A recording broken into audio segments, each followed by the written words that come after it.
Hey guys, Progenix here, and I figured this one's going to be a talkie, right? So normally in these, I don't know what this is. Is this a vlog? Is it a documentary of my rise through the ranks, or if it is a rise?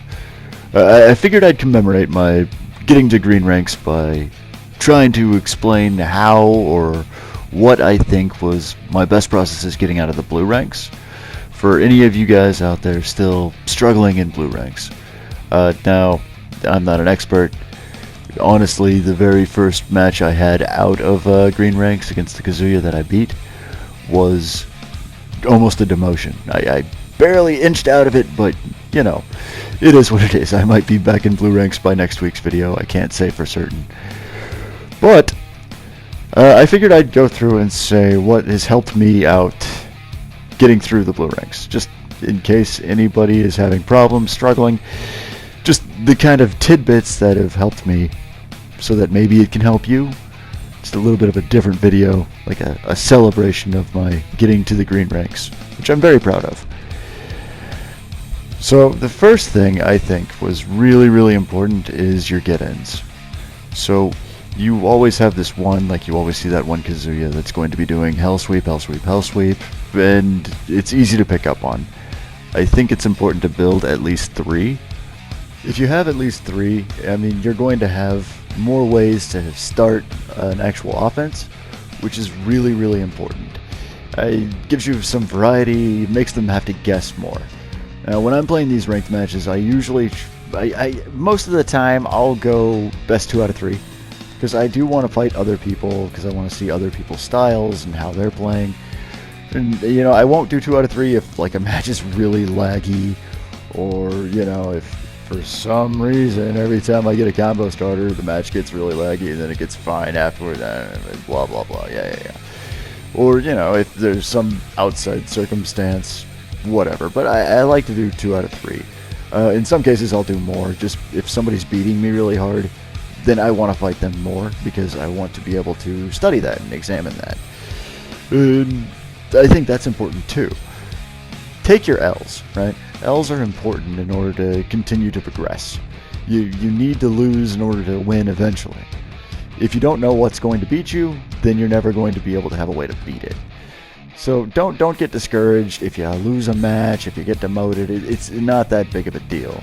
And if any of you guys have been watching my videos, you're like, well, all you ever play is your wins. Okay, well, there's like a lot of matches in between then.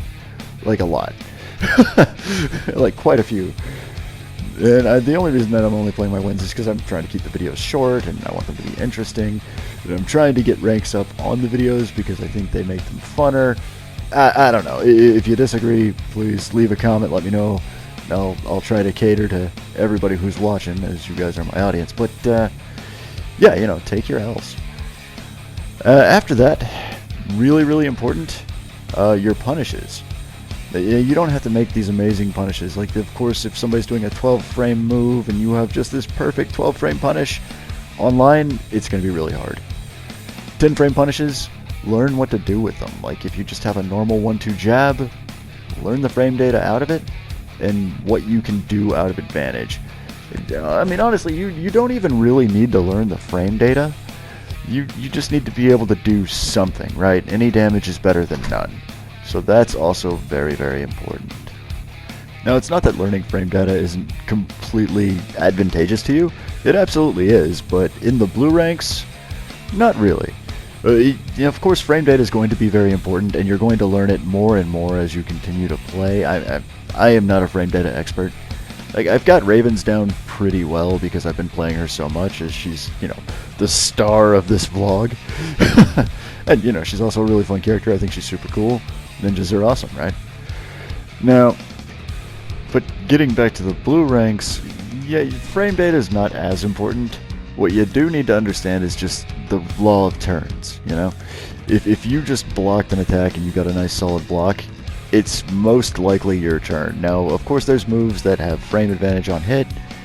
You don't really need to know them in the blue ranks. Not really. I mean, I've got, of course, my go-to moves that are plus frames that I like to use, but it doesn't come up that much. Like as you get to higher levels and people are going to have things that absolutely explode you out of setups, then yeah, I mean that's going to be stuff that you learn along the way. But more importantly, it's just understanding your turn. If you get a hit, then it's still your turn. Like these little tippy taps that nobody's ever worried about, which you should be worried about. They're very important. Little safe kicks, little 1-2 punches, the tiny punishes that I was telling you about earlier. They're very important. They're going to keep your offense going.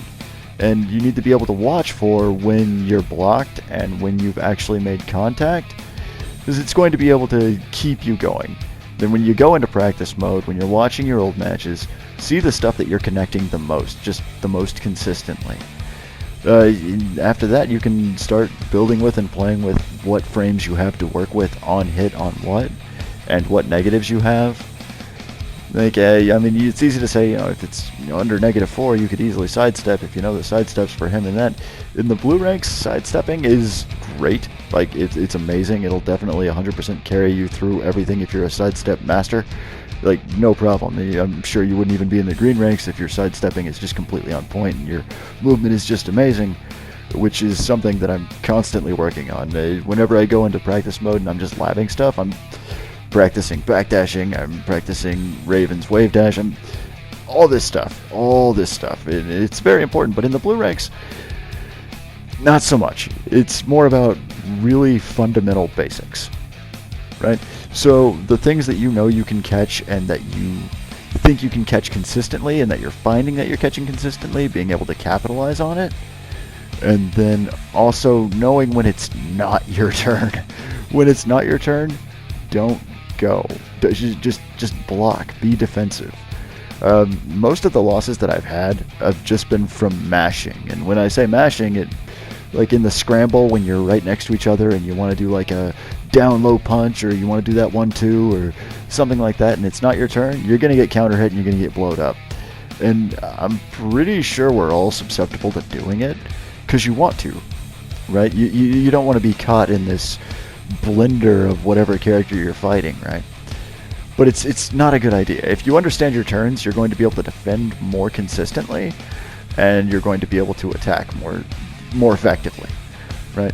If they're the ones caught in the scramble and you're respecting turns, you're going to get the hit in, and then the damage is yours. You're going to win that exchange. That's also very, very important. I think those are pretty much the most important qualities for getting out of blue ranks. It's pretty just learning the fundamental kind of stuff. Other than that, the only really big tip I could give is while I was doing this, the last 3 weeks getting out of the blue ranks, is while you're playing through the blue ranks, you're going to fight so many Harangs. Just so many. I don't know if it's just a blue rank thing, if players at the blue rank just love Harang so much. Harang's a cool character. I like Baek better, but, Harang's cool. Like, I'm pretty sure you could actually use Harang as both the name of a character and also as a unit of measurement to getting out of lower ranks, right? How many Harangs tell green ranks?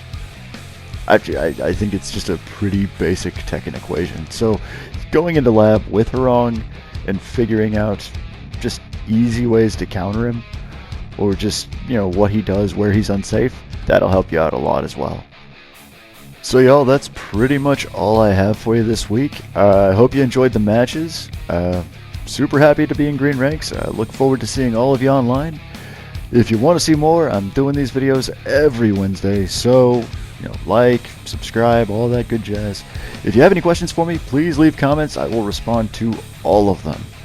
And good luck to all of you. Have good matches. Have a good day. Take it easy, y'all.